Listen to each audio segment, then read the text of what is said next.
I'm interested in, I want to talk more about the White Ribbon Project and the details and everything, but I am really curious about that stigma of shame with lung cancer, where that comes from. And you had mentioned when you were initially diagnosed, you were quiet for a while.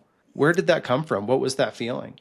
Yeah. So, given my limited education about lung cancer, I knew that people were judging me. I had people in my own family that were, gosh, are you sure you didn't dabble in something in middle school or high school or whatever? And I was like, no, I was the most boring kid. And, all my friends went to the back of the bus and smoked cigarettes. And I sat in the front, just sort of intimidated by everybody and couldn't wait to get off the bus.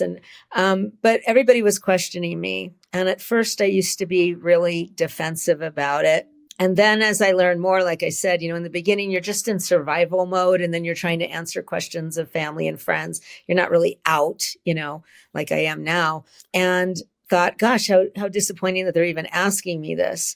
And then when I got to the point of, okay, Heidi, you're a health educator, you know that this is the education that's out there. And if you didn't know, why should they know? And why should anybody walking down the street know? And I should expect that question.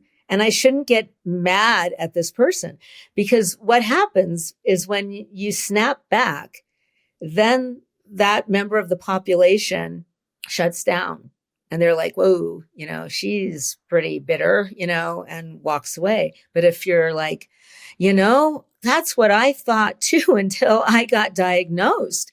And wow, look at all this information that I can share with you about other modifiable risk factors. Or guess what? We maybe just don't know what the etiology of this could actually be because there's not enough research to know.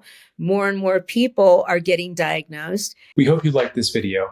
To support cancer research and get clear expert answers about cancer, follow us and visit crackingcancer.org to join the Cracking Cancer community.